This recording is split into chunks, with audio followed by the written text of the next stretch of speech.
Bien, entonces vamos a pasar lista. Alarcón Ortiz, Presente. Aquino Robladillo. Presente, ingeniero. Buenos días. Buenos días, Milton. Atencio Oliva. Presente, ingeniero. Buenos días. Buenos días, Joel. Bautista Ventura. Correa Huatuco. Presente, ingeniero. Buenos días. Buenos días, Celeste. Cruz Apaza. Cusicagua Fernández. Presente, ingeniero. Buenos días. Buenos días, Jonathan. Figueredo Aróstegui. Presente, ingeniero, buenos días. Buenos días, Samuel. Fuentes Araujo. Presente, ingeniero, buenos días. Buenos días, Ronald. Garagati Cuevas. González Alejandro. Huachos Bendezú. Huamán Astete.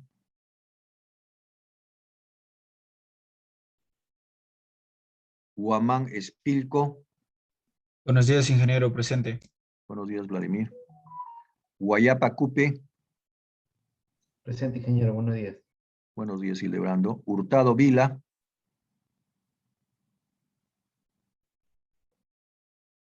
León Yaranga.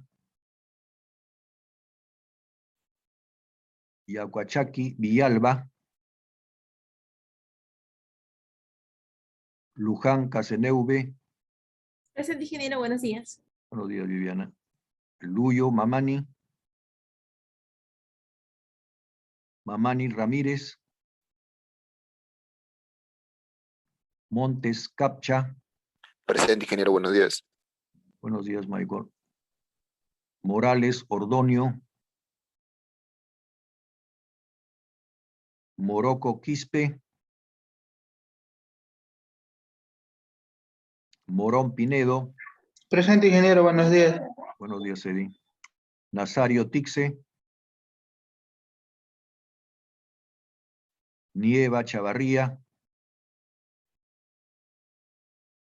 Obispo López. Ochoa Chávez. Presente, ingeniero. Muy bien. Oceda Barrueta. Osorio Martel. Presente, ingeniero, buenos días. Buenos días, Jesús. Quispe Pomahuacre. Presente, ingeniero, buenos días. Buenos días, José. Reyes Calhuanca. Presente, ingeniero, buenos días. Buenos días, Yurlin. Rojas Albornoz. Presente, ingeniero, buenos días. Buenos días, Giancarlos. Seminario Guamaní. Presente, ingeniero, buenos días. Buenos días, Luis. Sol Vilca. Ticona Canasa.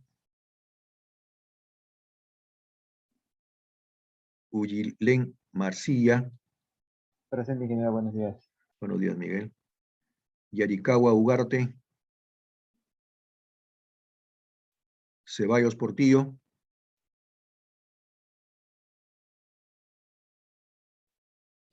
Ingeniero, disculpe, Luyo. Buenos días. A ver, Luyo. Luyo Mamani, ya, muy bien. ¿Alguien Gracias. más?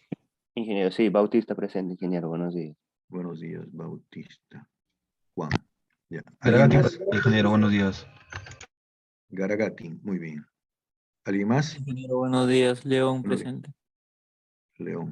León Yaranga. Listo. ¿Alguien más? Ingeniero, buenos días. Morocco, presente. Buenos días, Morocco. Cristian. Ya. ¿Alguien más? Ingeniero, buenos días. Guamán Astete, presente. Ya.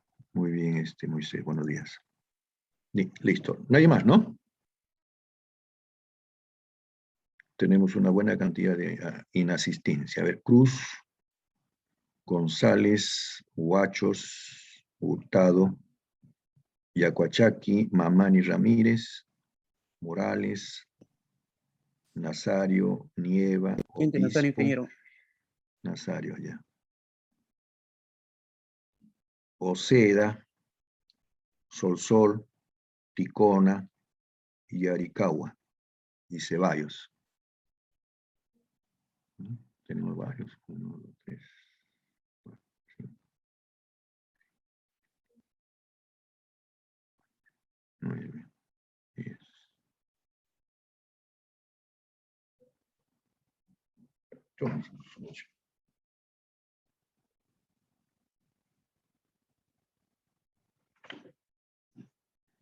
Bueno.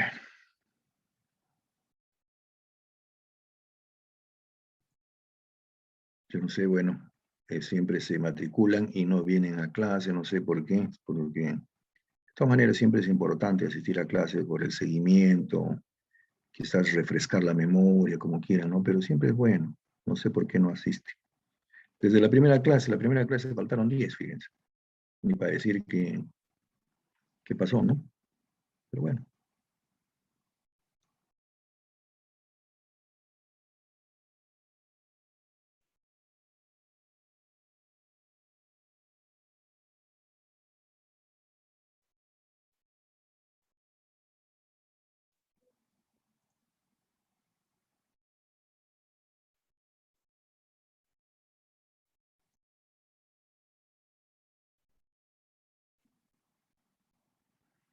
Entonces vamos a ver cuáles son los sistemas estructurales que existen, ¿no? Y el que vamos a trabajar. Quedamos en que, bueno, no sé si ha ingresado Jairo, no sé si ingresó Jairo. ¿No ha entrado? No he visto.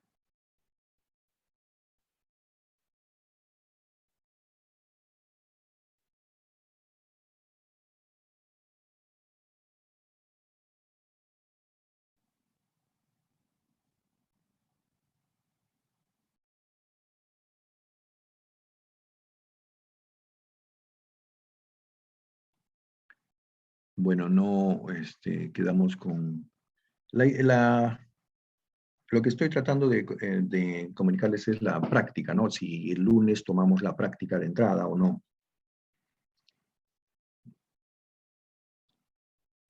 En estos casos creo de repente si sería necesario darla como práctica porque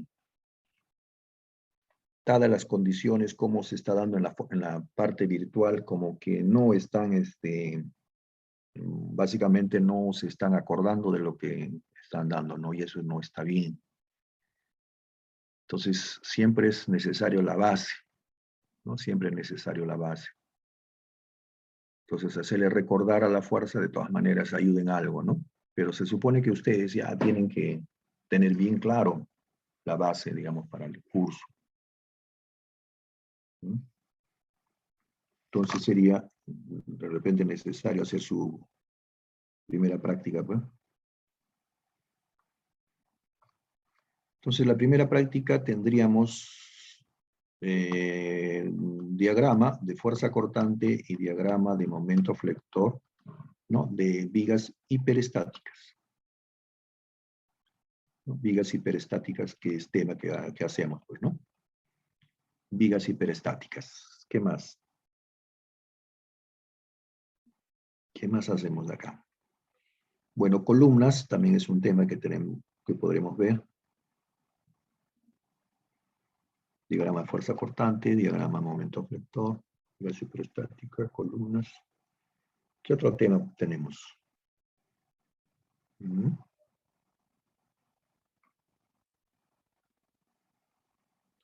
Que también está asociado un poquito a columnas, bueno, no tanto, pero podría ser interesante esfuerzos combinados, ¿no?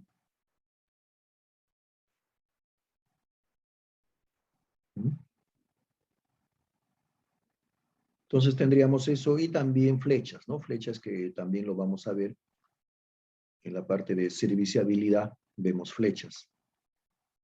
Flechas en vigas, ¿no? Y entonces, fíjense, para el día lunes vamos a tener estos 4 temas, ¿ya? Diagrama de fuerza cortante, diagrama de momento flector, flechas en vigas, esfuerzos combinados y columnas, ¿ya? Tenemos para la primera práctica. se supone que ustedes van a recordar, ¿no? No es que ustedes van a estudiar recién, ¿no? Se supone que ustedes ya han llevado hace tiempo, ¿no? Inclusive, pues, tienen nuevos, algunos ya han llevado análisis estructural, ¿no?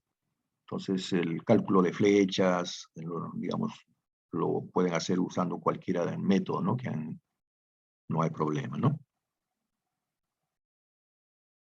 ¿Ya? Bien, entonces ya serían los temas, ¿no? Para la práctica del día lunes, ¿ya? Y recordar columnas que también, de alguna manera, forma parte de nuestro curso, pero bueno, tiene que ser digamos, primeros conceptos, pues, ¿no? De lo que es columnas, ¿no? Muy bien, entonces empezamos con estructuras de concreto armado, ¿no?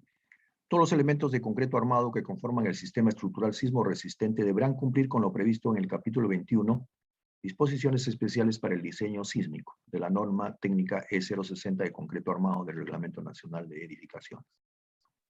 Entonces, el sistema que nosotros trabajamos es justamente el que se llama de pórticos, ¿no? Donde por lo menos el 80% de la fuerza cortante en la base actúa sobre las columnas de los pórticos. En caso se tengan muros estructurales, estos deberán diseñarse para resistir una fracción de la acción sísmica total de acuerdo con su rigidez. Pero como ustedes se dan cuenta, lo básico, ¿no? Es que la fuerza cortante actúa sobre las columnas en un 80%, ¿no? O sea, el 80% de la fuerza cortante en la base va a ser, digamos, absorbida por las columnas. El otro sistema, que es el llamado de muros estructurales, es el sistema en el que la resistencia sísmica está dada predominantemente por muros estructurales, sobre los que actúan por lo menos el 70% de la fuerza cortante en la base. Este sistema, como ustedes se están dando cuenta, los muros absorben el 70% de la fuerza cortante de la base. Un sistema dual, acá las acciones sísmicas son resistidas por una combinación de pórticos y muros, ¿no? Muros estructurales. La fuerza cortante que toman los muros está entre 20 y 70% del cortante de la base del edificio. Y los pórticos deberán ser diseñados para resistir por lo menos 30% de la fuerza cortante en la base, ¿no? Este es el sistema dual. Básicamente los muros toman el 70% de esta fuerza cortante y las columnas el 30%, ¿no? Tenemos ya otros tipos de sistemas, como este es el sistema de muros de ductilidad limitada, ¿no? Edificaciones que se caracterizan por tener un sistema estructural donde la resistencia sísmica y de cargas de gravedad está dada por muros de concreto armado de espesores reducidos, en los que se prescinde de extremos confinados y el refuerzo vertical se dispone en una sola capa. Con este sistema se puede construir como máximo 8 pisos, ¿no? Bueno, acá es solamente, digamos, indicar, ¿no? Que se han estado construyendo edificaciones, ¿no? Multifamiliares con este sistema, ¿no? Digamos, es una plaquita de, bueno, en nuestro país de hasta 10 centímetros, ¿no? De espesor, son 10 centímetros. Y tiene pues una mallita, ¿no? Una malla, como dice, es una sola capa. Bueno, acá se indica que se puede construir como máximo 8 pisos, no sé si lo están haciendo para más, pero bueno. Eso no lo sé, ¿no? Entonces habría que ver cómo se ha estado trabajando este tipo de sistema. Lo que yo sé es que en Colombia, por ejemplo, se ha estado haciendo este sistema, pero hasta con espesores de 8 centímetros, ¿no? Con espesores de 8 centímetros. Pero bueno, entonces hay que ver, digamos, felizmente todavía la naturaleza, en todo caso Dios, todavía no nos está dando pues, muestras de ver cómo se va a comportar estos edificios a través de un sismo, ¿no es cierto? Que es lo que nosotros vemos, ¿no? Entonces ocurre un sismo, nosotros, digamos, analizamos en sitio pues cuáles son los defectos que se han producido, ¿no? Entonces ahí recién se verá el verdadero comportamiento de este tipo de muros de ductilidad limitada, ¿no? No ha sido evaluado por un sismo, así que todavía no se puede decir cómo funcionan estas edificaciones de muros de utilidad limitada. En lo que se refiere al acero, bueno, ese es solamente, como decía, para mostrarles nada más, ¿no? Acá hay sistemas como los pórticos especiales, ¿no? Resistentes a aumentos. Solamente es para mostrarlos, ¿no? No es parte de nuestro curso. Los pórticos intermedios resistentes a momentos, ¿no? Con características pórticos ordinarios, especiales concéntricamente arrostrados, excéntricamente arrostrados. Tenemos otro sistema que son las de albañilería, que pueden ser albañilería confinada o albañilería armada, ¿no? Son otros sistemas que también existen en nuestro medio. Edificaciones cuyos elementos sismoresistentes son muros a base de unidades de albañilería, de arcilla o de concreto. Para efectos de la norma no se hace diferencia entre estructuras de albañilería confinada o armada, ¿no? También tenemos estructuras de madera, ¿no? Acá este grupo, las edificaciones cuyos elementos resistentes son principalmente a base de madera. Se incluyen sistemas entramados y estructuras arrostradas tipo poste y viga, ¿no? En nuestro país no hay una, digamos, cultura, digamos, de hacer edificaciones con madera, ¿no? A pesar que tenemos una región con madera, ¿no? Pero bueno, eso nos falta todavía, ¿no? En otros países como Estados Unidos y en Europa, por ejemplo, las edificaciones en madera a veces alcanzan hasta 5 niveles, ¿no? Nosotros no tenemos, por eso les decía, digamos, cultura sobre eso, ¿no? En nuestro país también tenemos los sistemas que son de tierra, ¿no? Estructuras de tierra, ¿no? Generalmente edificaciones que le llamamos de adobe, ¿no? Y, digamos, edificaciones cuyos muros son hechos con unidades de albañilería de tierra o tierra apisonada in situ, ¿no? Entonces, generalmente, pues, se ha indicado que estas estructuras de tierra no son, digamos, elementos que puedan resistir sismos, ¿no? Como lo ha indicado, pues, la historia sísmica, ¿no? Salvo, pues, algunas edificaciones, en este caso iglesias, donde sus espesores, pues, son casi de 1 metro o 1,5 metros, ¿no? Entonces, bueno, se han podido, de alguna manera, sobrevivir, ¿no? Pero en este caso, no, las edificaciones comunes, pues, no son de tanto espesor, ¿no? Y, digamos, en este caso, no son, pues, aptos para sismo. Pero lamentablemente, pues, nuestros pobladores de la región sierra, ¿no? Necesitan construir con estos elementos porque están acostumbrados, ¿no? Es difícil, digamos, que tengan otro tipo, digamos, de vivienda, salvo, pues, ¿no? Que los gobiernos vean la manera, pues, de dotar de viviendas, digamos, de mejor calidad, pues, a los habitantes de la sierra, ¿no?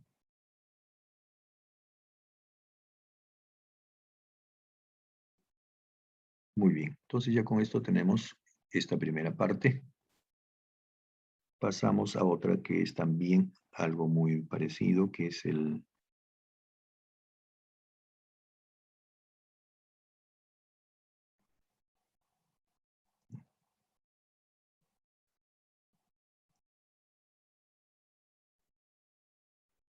Entonces acá tenemos en general la metodología del diseño, ¿no?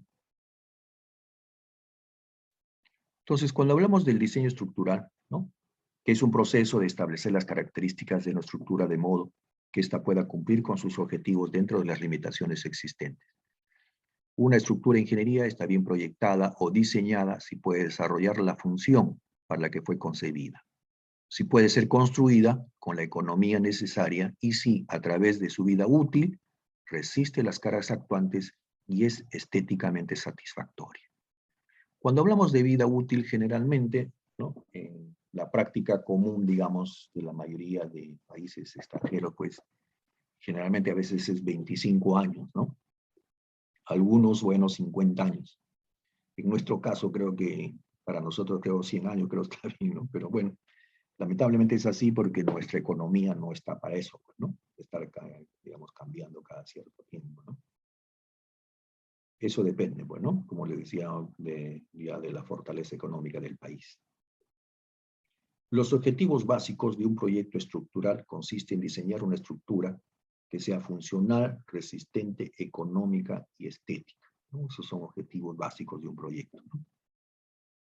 Funcional, Una estructura deberá ser diseñada para las funciones especificadas por los requerimientos del proyecto. La factibilidad constructiva es la parte principal del requerimiento funcional. Un diseño estructural deberá ser práctico y económico para ser construido. El otro objetivo es resistente. Los sistemas estructurales y los miembros deben ser diseñados con un margen de seguridad suficiente contra la falla. Desde el aspecto económico, las estructuras serán diseñadas y construidas dentro del alcance del presupuesto del proyecto. Para estructuras de concreto reforzado, el diseño económico es usualmente no buscar minimizar la cantidad de concreto y cantidades de reforzamiento. Fíjense lo que se indica, ¿no? El diseño no es buscar minimizar la cantidad de concreto y cantidad de reforzamiento. Una gran parte del costo de la construcción son los costos de mano de obra, encofrados y obras falsas. Por lo tanto, el diseño que replica dimensiones de miembros y simplifica el colocado de refuerzos resultando en una construcción fácil y rápida, usualmente resulta en ser más económica que un diseño que busca minimizar las cantidades del material. Entonces acá, eso de optimizar materiales no tiene sentido en lo que es la parte económica, ¿no? Acá siempre lo que es la resistencia, ¿no? La seguridad está por encima de la parte económica. La estética, bueno, eso es algo, digamos, referido a la forma, a las proporciones geométricas, a la simetría, la textura superficial y la articulación. Estos son especialmente importantes para las estructuras de alta visibilidad, tales como edificios y puentes.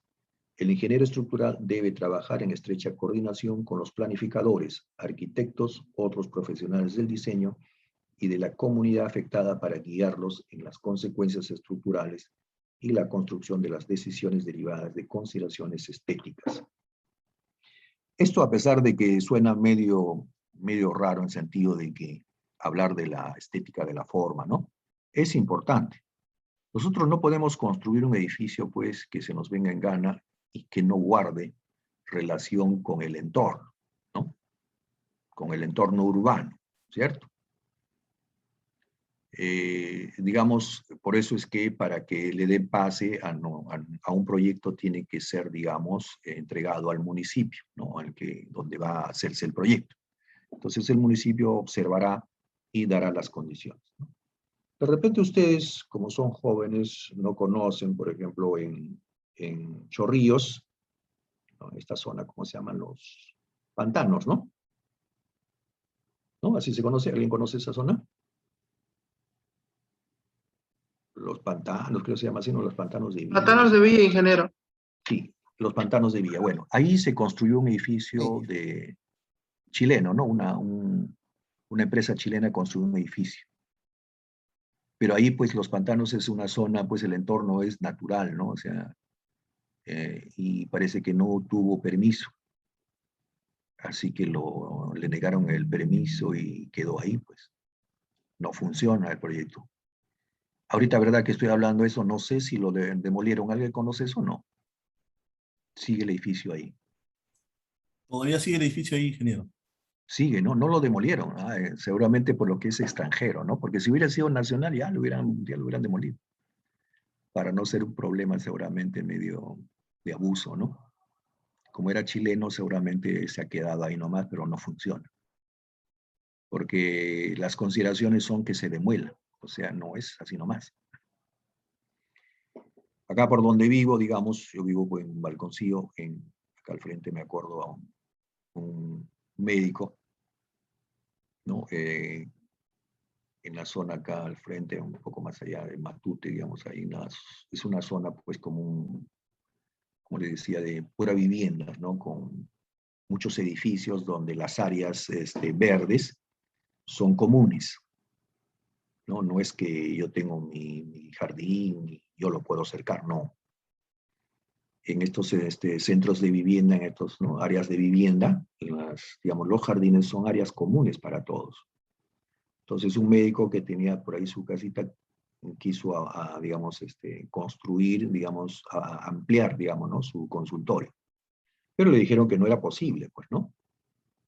Y el terco, no, dijo, pero si yo puedo, este es mi jardín, o sea, él no entendía esa situación, ¿no? Construyó. Vino el municipio y le derrumbó todo. Fue gracioso, por eso lo recuerdo siempre. ¿Por qué? Porque después de eso quedó picón, pues, ¿no? Y digamos, formó un partido ahí, quiso ser alcalde, ¿no? Para revertir la situación, pero nunca pudo ser alcalde, así que ya quedó en nada, ¿no? Por eso siempre me acuerdo, porque parece gracioso esto, ¿no? Muy bien.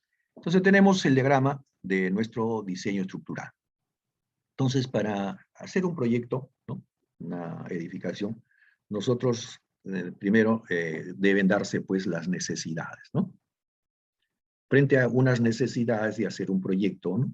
Puede ser un edificio de viviendas, puede ser un edificio, digamos, no sé, industrial, ¿no? O otro tipo, digamos, de uso, ¿no? Que se le va a dar a esta edificación. Entonces, frente a esas necesidades, digamos, el ingeniero le presenta alternativas, ¿no? Luego, ya una vez que ha coincidido en algunas consideraciones, ya se presenta un modelo estructural. Entonces, para ese modelo estructural necesitamos las cargas que se le van a dar y las propiedades de los materiales. Entonces, ya cuando tenemos todo, se hace el análisis estructural, ¿no? Entonces, las solicitaciones y los movimientos, ¿no? O sea, en este caso, la solicitud a sismos, ¿no? Luego de eso, del análisis, se hace el análisis de los esfuerzos, ¿no? O sea, los resultados que han dado frente a estas solicitaciones de sismo, ¿no? Entonces, se verifican, pues, las tensiones y deformaciones, ¿no? Entonces, una vez que se tiene eso, ya se han visto, se busca la aceptación del diseño, ¿no? Entonces, se revisa, ¿no? Y hay las consideraciones de que puede ser desechado o hay que modificar, ¿no? O sea, en el transcurso no es que uno hace y de frente salió, no. Uno hace el análisis y de repente hay algunas consideraciones que de repente hay que cambiar algo, ¿no? Entonces, de repente no le gusta, en último momento hay que cambiarlo, nuevamente otra alternativa. Entonces, de repente hay que modificar algo, bueno, hay que modificar, se modifica y nuevamente se hace el análisis estructural, se analizan los esfuerzos, o sea, los resultados, y se acepta el diseño y ya se tiene la solución, ¿no? Ese es todo, digamos, el procedimiento para un proyecto. Entonces, dentro de las necesidades, como lo decíamos, es buscar qué consideraciones arquitectónicas o de otra especialidad se presentan, ¿no? En lo que se refiere a buscar, ¿no? Si yo quiero un edificio de qué limitaciones, ¿no? Si es alto, o sea, el terreno es largo, es ancho, es angosto, ¿no? Todas esas consideraciones, ¿no? Otro es el edificio que voy a construir, cuántos pisos, todo eso, ¿no? Ahora, el material, si el edificio va a ser de concreto, de albañilería, de acero, cualquiera, ¿no? El uso, va a ser para vivienda, para oficinas, industrial, otra cosa, ¿no? Otra de las necesidades tiene que verse es el tipo de suelo. El área donde va a ser el proyecto tiene grava, de repente tiene arcilla, estamos cerca a la playa, es arena, estamos cerca a un cerro, es relleno, ¿no? Problemas que se dan. Entonces ya, digamos, las consideraciones se van viendo, pues, ¿no? Y están asociadas, pues, a las necesidades, ¿no?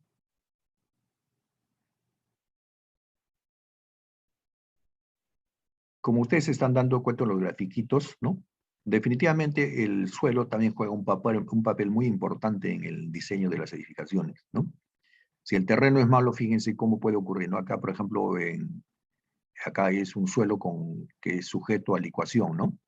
Viene el sismo y fíjense cómo se han volteado las edificaciones, ¿no? Entonces, no es tan fácil también, ¿no? Hay que tener mucho cuidado.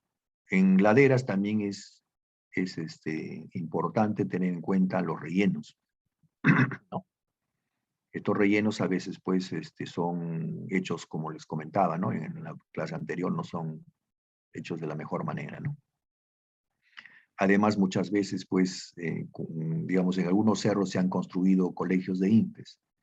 Entonces, muchos utilizan el estudio de suelos de ese colegio para decir que ese es el suelo, ¿no? A veces no es así, porque donde uno puede estar es en un relleno nada más, ¿no? Y el otro puede estar en roca, o sea, es diferente.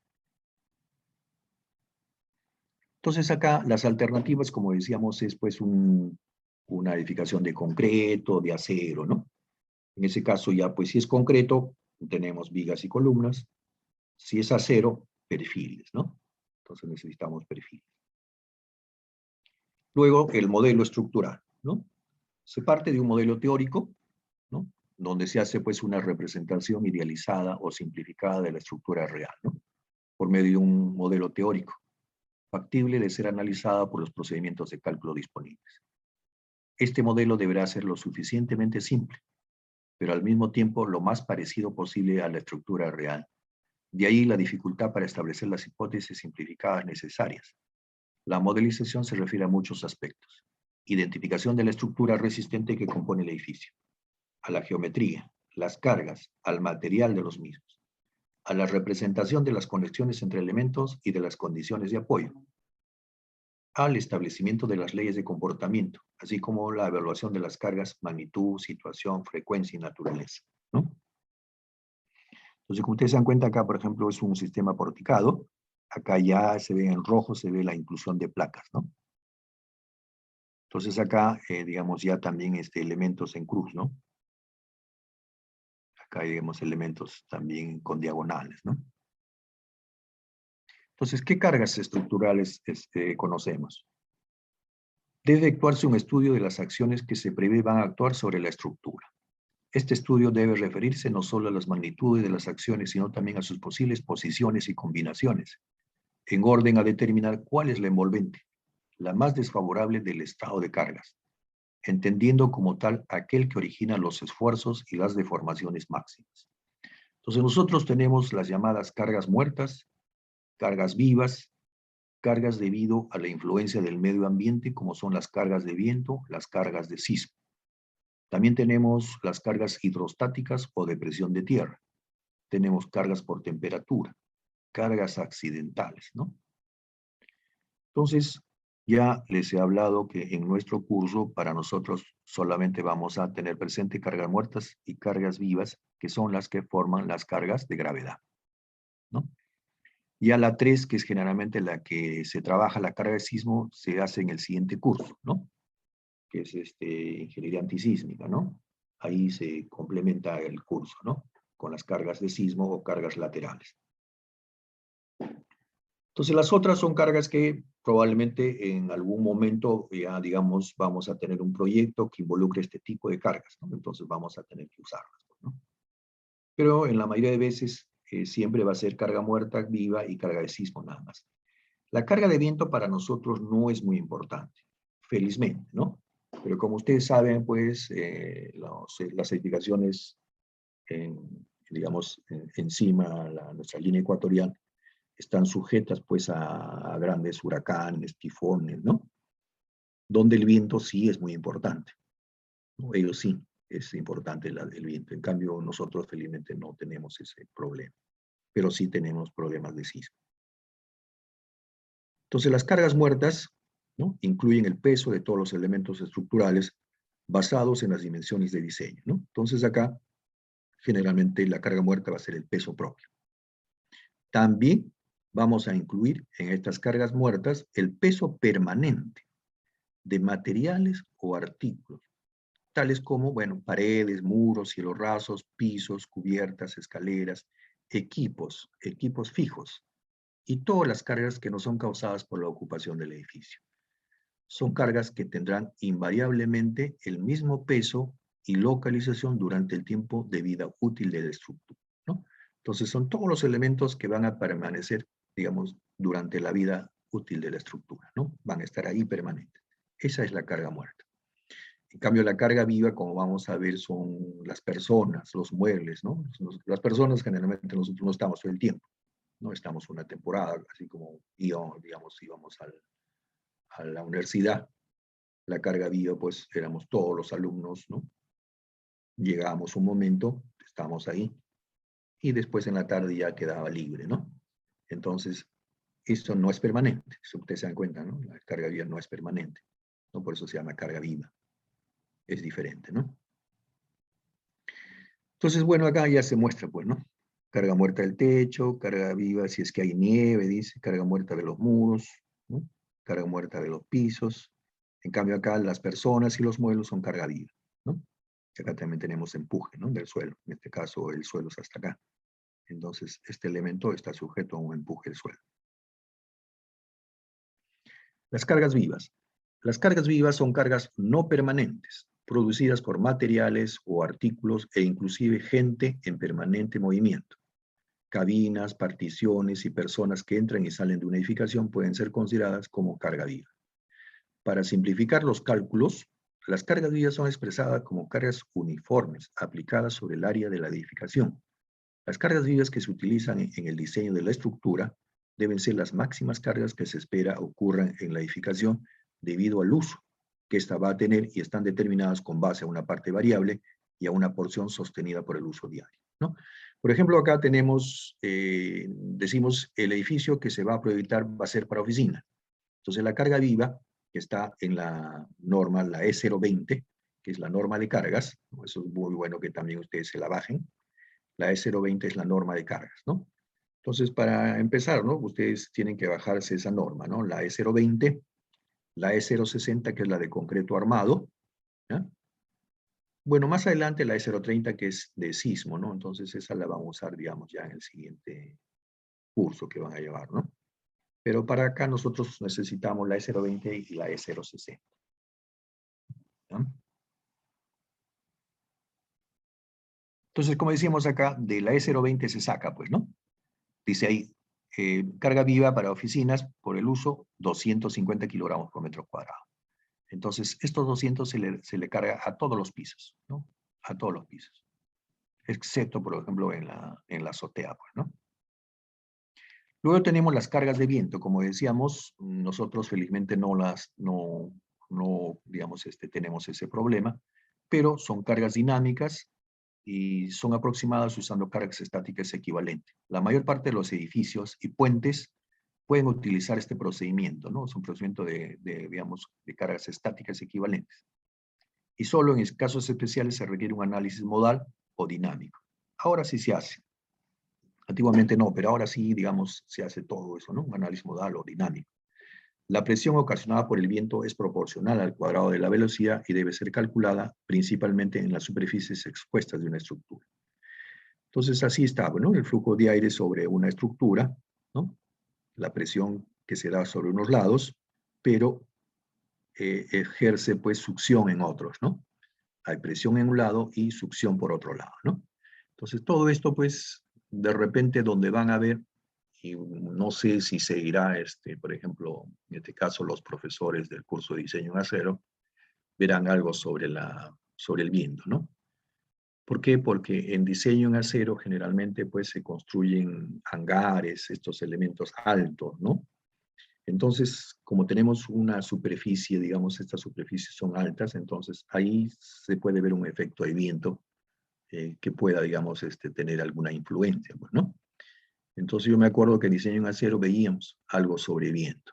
Entonces de repente no sé si se seguirá manteniendo eso. Bueno, al menos el profesor que yo tuve, el ingeniero Zapata Baglietto, nos enseñaba algo sobre viento, ¿no?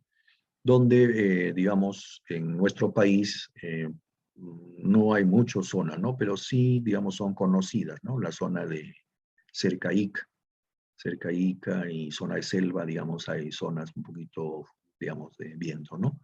Pero estos vientos comparados con lo que existe, pues, en la parte, digamos, de Estados Unidos, de Europa, no son tan altos, pues, ¿no?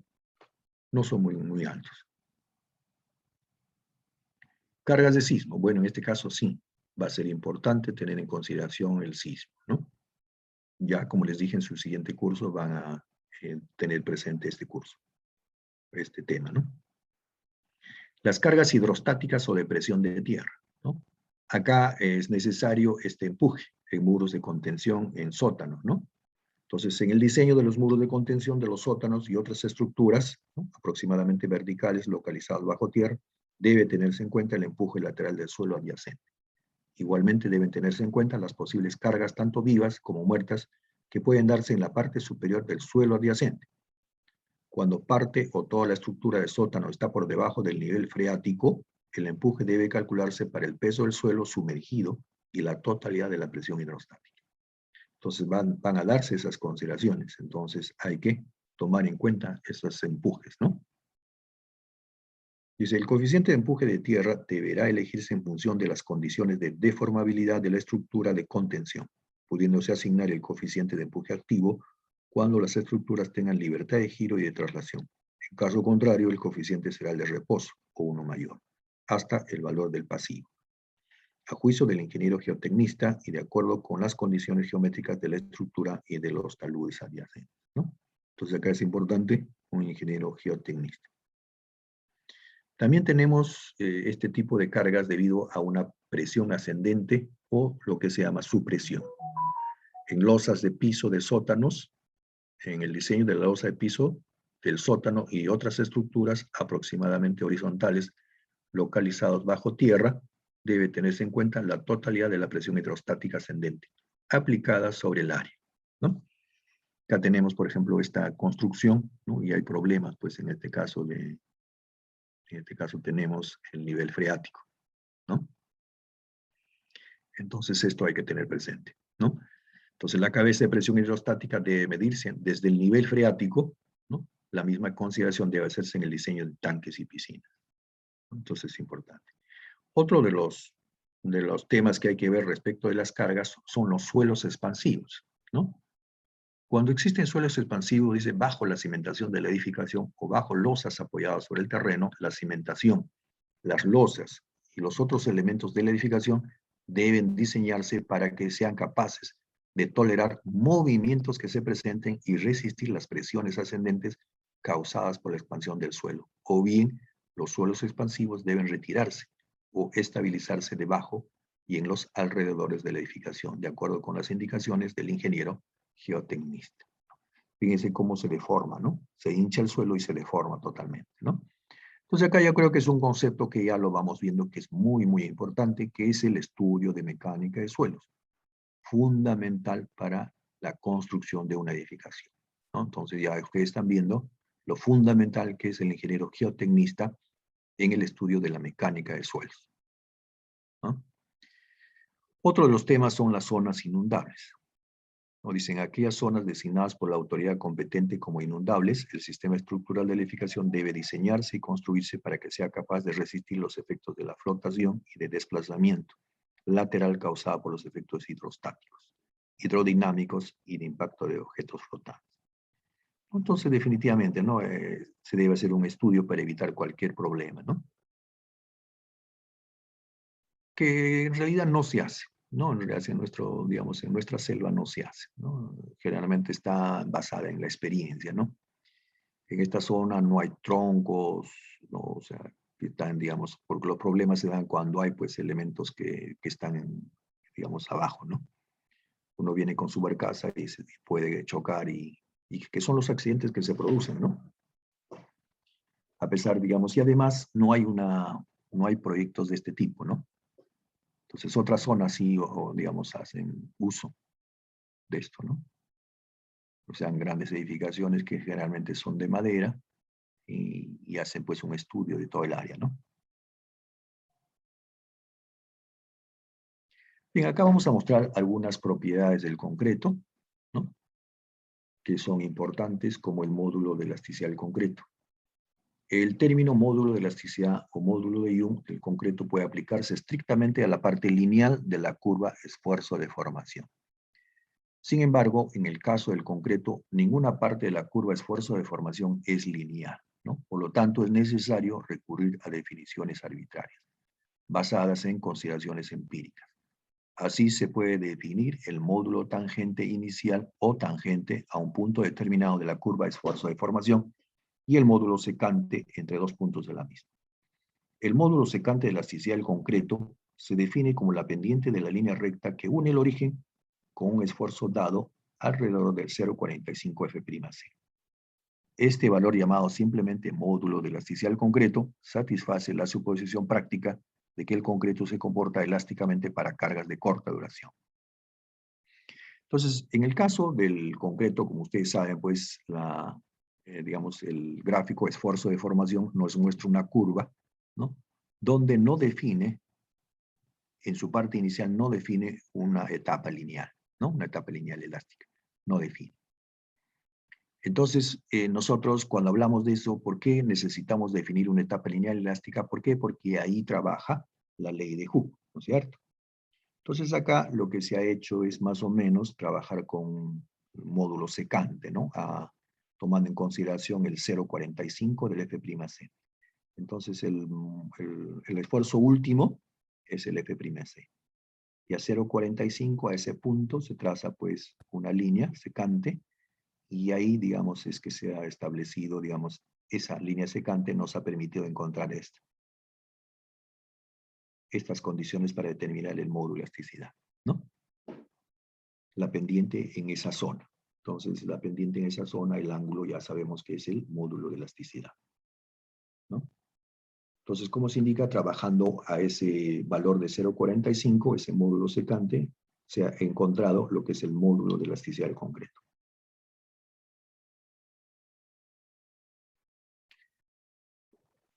Otro de los puntos que nosotros tenemos que ver es justamente las consideraciones de la deformación unitaria del concreto, ¿no? Entonces, se ha establecido pues una serie de curvas de ensayo de compresión uniaxial en probetas cilíndricas de concreto, ¿no? Fíjense, se ha hecho un estudio completo de, digamos, de estos elementos sujetos a compresión. Entonces, la mayoría de ellas, más o menos, digamos, su esfuerzo último, ¿no? Perdón, pues el esfuerzo último o el esfuerzo de resistencia máxima está más o menos en una deformación de 0.002. Y digamos, la deformación, digamos, de rotura, digamos, ¿no? Digamos, está por este lado, ¿no? Por encima del 0.003, ¿no? En esos valores. Entonces, se ha tomado, ¿no? Como vamos a ver, vamos a trabajar que la deformación unitaria última del concreto va a ser este valor, 0.003. La deformación última, que es la deformación de rotura. Entonces vamos a asumir que es ese valor, 0.003. Ya para digamos, la parte de programas, se necesitan pues relaciones esfuerzo-deformación, digamos, que asuman, digamos, un verdadero comportamiento, ¿no? Del concreto, ¿no? Se requiere como, digamos, modelar la curva, el comportamiento del concreto. Y se han hecho una serie, pues, de curvas, ¿no? Como ustedes se dan cuenta, con expresiones, ¿no? En su parte inicial, en su parte después, digamos, ¿no? Entonces, esas son las que se usan ya, digamos, para la parte, digamos, de software, ¿no? Este, por ejemplo, es un modelo antiguo, ¿no? Muy, muy antiguo, de los años 1800, pero 1950, no sé, 1952 creo que es. Este es uno de los más conocidos de Hocknestad. Pero bueno, ya eso es muy aparte, que ya esto está asociado pues al software, ¿no? Entonces, como decíamos, vamos a tener el módulo de elasticidad del concreto, ¿no? Resultado pues del análisis, digamos, realizado pues por investigadores, ¿no?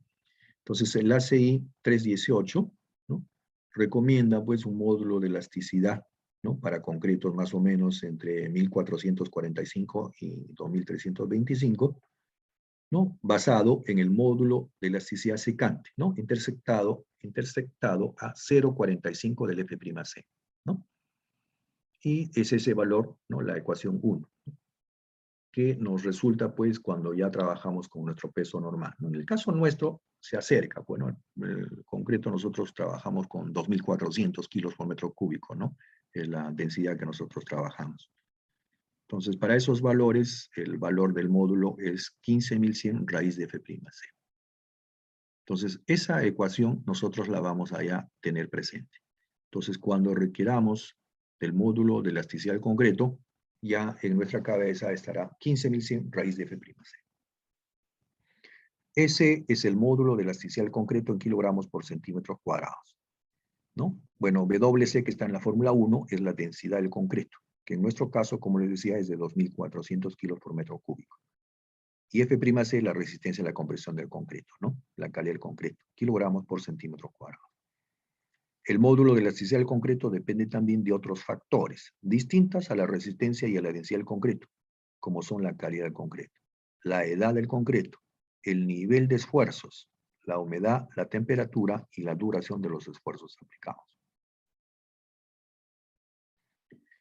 En lo que se refiere al módulo de rotura del concreto, ¿no? El módulo de rotura es la resistencia de tensión en flexión del concreto, ¿no?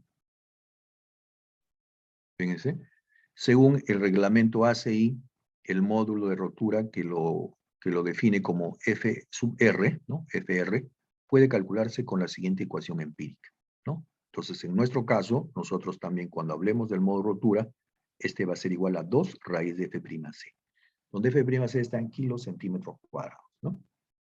Que es la ecuación 3. Entonces, los valores del esfuerzo rotura pueden ser, digamos, también extraídos de estos, digamos, diferentes tipos de ensayos, ¿no? Ensayo de tensión directa, el ensayo de, digamos, brasilero, ¿no? Que se conoce, este es el ensayo brasilero, digamos, el ensayo de ruptura del módulo, y acá también un ensayo de doble, en este caso de compresión, ¿no? De un elemento. Acá se muestra el efecto de la radiación agua-cemento en la resistencia a la compresión y a la tensión por flexión a los 28 días. Entonces acá claramente, fíjense, nosotros tenemos los valores de la compresión de nuestros elementos, ¿no? De nuestras probetas, ¿no? Y acá tenemos la resistencia a la flexión, el módulo de rotura, ¿no? Muy por debajo de la compresión. Lo que nos indica claramente lo que es nuestro elemento de concreto, ¿no? La fortaleza de los elementos de concreto es la compresión. Y en este caso no soportan flexión, ¿no? Como estamos viendo, flexión. Inclusive, como vamos a ver, más o menos el valor, digamos, respecto de la compresión, estas son del 10% nada más, la resistencia, ¿no? Del 10% de la resistencia de los elementos en compresión. Otra de las propiedades es la contracción. Se denomina contracción a los cambios de volumen que sufre el concreto independientemente de la aplicación de esfuerzos externos y en especial durante los primeros meses después de la colocación en los moldes. Existen dos tipos básicos de contracción, la contracción plástica y la contracción por secado. La contracción plástica es llamada así porque se produce antes del final del fraguado. Ocurre durante las primeras horas después del vaciado del concreto en los moldes. Se produce cuando la humedad de la superficie de concreto expuesta al aire seco se evapora rápidamente antes de ser reemplazada por el agua exudada de las capas más bajas de los miembros de concreto. Los elementos horizontales, como las losas de piso, son las más afectadas por la contracción plástica, ¿no? Por eso es que generalmente cuando ustedes han visto en las losas, si no se hace un buen curado, inmediatamente aparecen fisuras, ¿no? Entonces la contracción por secado, no tenemos, como decíamos, es la plástica, la de secado, y se considera como la verdadera contracción, ocurre después que el concreto ha alcanzado su fraguado final, y es el resultado del lento secado del concreto. Flujo plástico. Como en el caso de la contracción, la deformación por flujo plástico no es del todo reversible. En la figura 1.4 dice, puede verse que si se quita la carga sostenida, después de un periodo de tiempo se obtiene una recuperación elástica inmediata, la cual es menor que la deformación elástica inicial, debido a que el módulo de elasticidad aumenta con la edad. A la recuperación elástica le sigue una disminución gradual de deformación llamada recuperación por flujo plástico, ¿no? Entonces, como ustedes están viendo acá, cuando hablamos del flujo plástico, tiene que ver con una deformación cuando, digamos, el elemento está bajo una carga constante, ¿no? O sea, empieza pues digamos, su trabajo, el elemento, y se coloca una carga. Entonces, debido a esa carga va a sufrir, ¿no? Una deformación que le vamos a llamar el flujo plástico. Si se quita la carga, ¿no? Como ustedes van a ver, hay una recuperación inmediata, ¿no? Y una recuperación plástica, ¿no? Como está indicada acá. Fíjense, la carga es eliminada, hay una recuperación inmediata y hay una recuperación plástica, ¿no? Pero, por supuesto, queda deformado, pues, ¿no?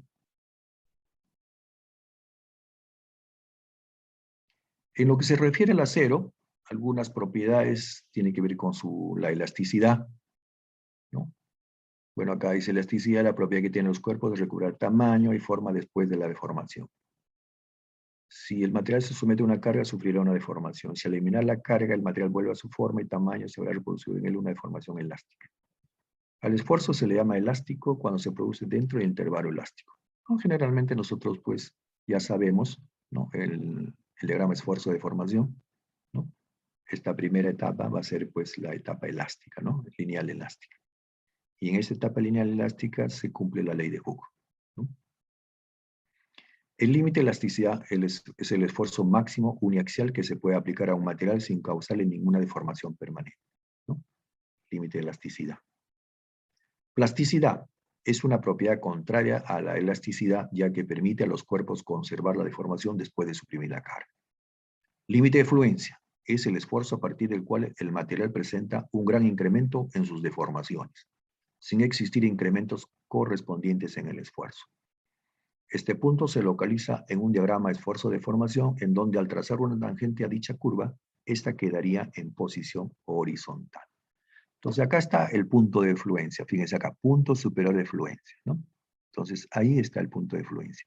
Y nosotros trabajamos con ese punto de fluencia. Entonces para nosotros hablar de fluencia es hablar de la posible falla del material, ¿no? De la avaría. Entonces ese concepto lo vamos a utilizar nosotros. El módulo de elasticidad en el acero, tenemos la relación del esfuerzo a la deformación en la región elástica inicial de la curva esfuerzo-deformación.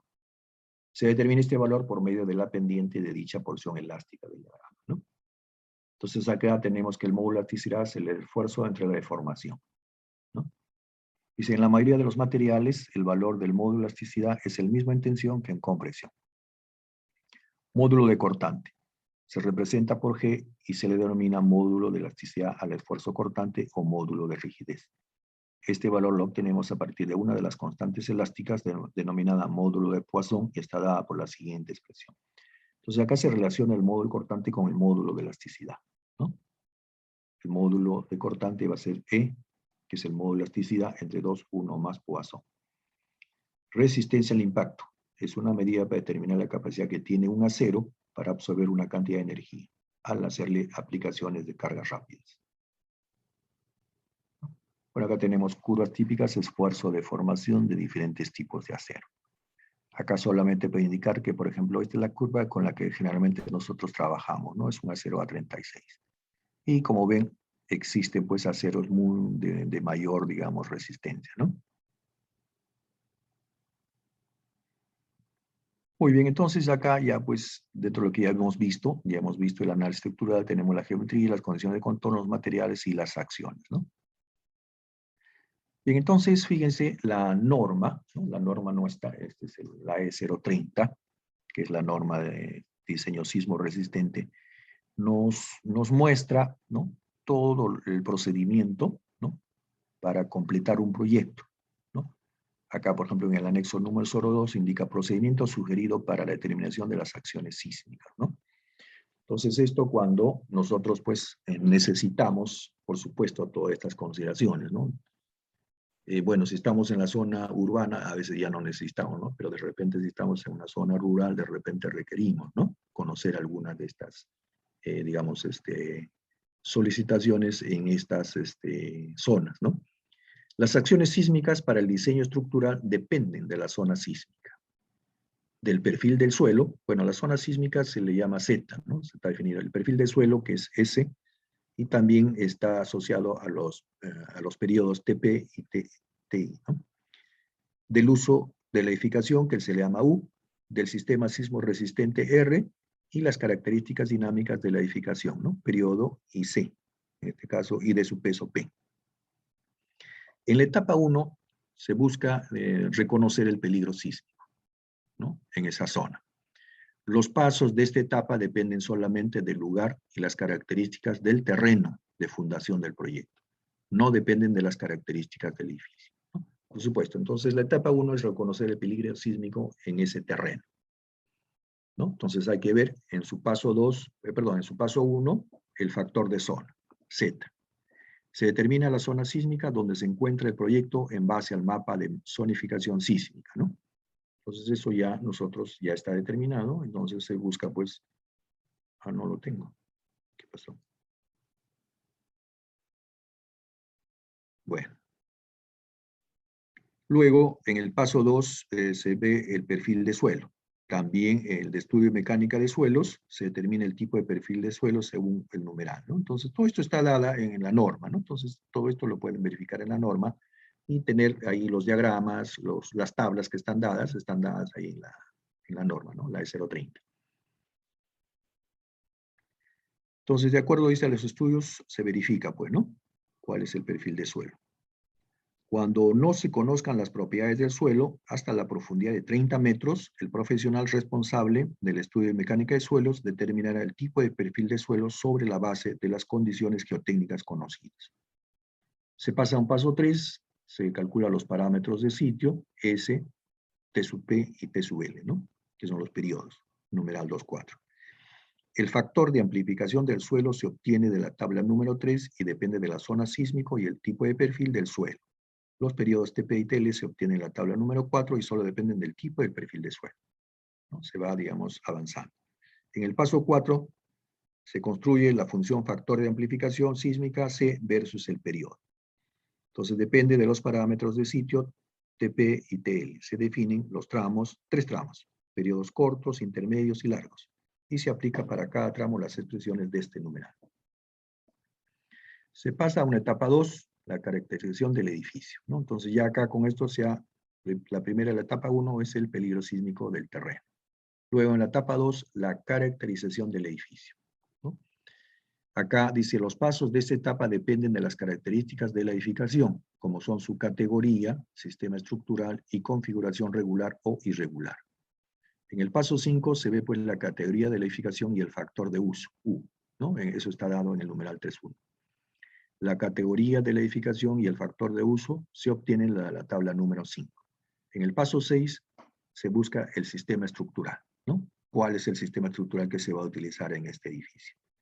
Se determina el sistema estructural de acuerdo a las definiciones que aparecen en el numeral 3.2, ¿no? En la tabla número 6, numeral 3.3, se definen los sistemas estructurales permitidos de acuerdo a la categoría de la edificación y a la zona sísmica en la que se encuentra, ¿no?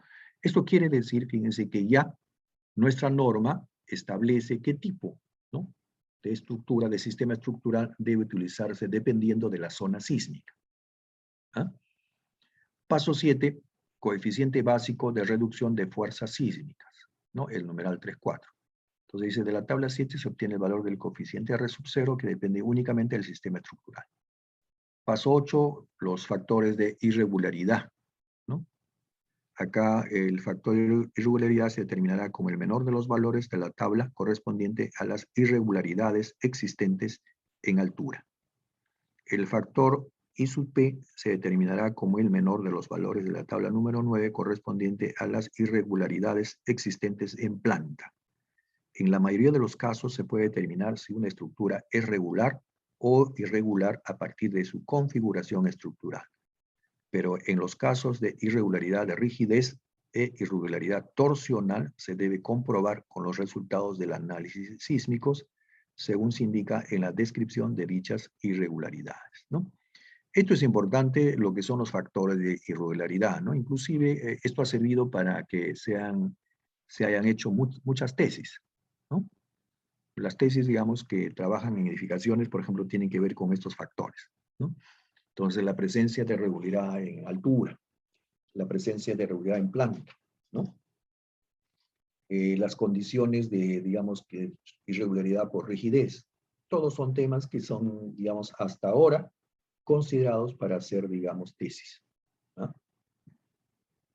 Paso 9, restricciones a la irregularidad, ¿no? Verificar las restricciones a la irregularidad de acuerdo a la categoría y zonas de la edificación en la tabla número 10. modificar la estructuración en caso que no se cumplan las restricciones de esta tabla. Paso 10, coeficiente de reducción de la fuerza sísmica, ¿no? Ya eso ya va entrando al análisis, ¿no? Pasa a la etapa 3, que ya es el análisis estructural, ¿no? En esta etapa se desarrolla el análisis estructural. Se sugieren criterios para la elaboración del modelo matemático de la estructura, se indica cómo se debe calcular el peso de la edificación y se definen los procedimientos de análisis. Entonces acá en el paso 11 tenemos modelos de análisis. Desarrollar el modelo matemático de la estructura. Para estructuras de concreto armado y albañilería, considerar las propiedades de las secciones brutas ignorando la fisuración y el refuerzo. En el paso 12, estimación del peso P.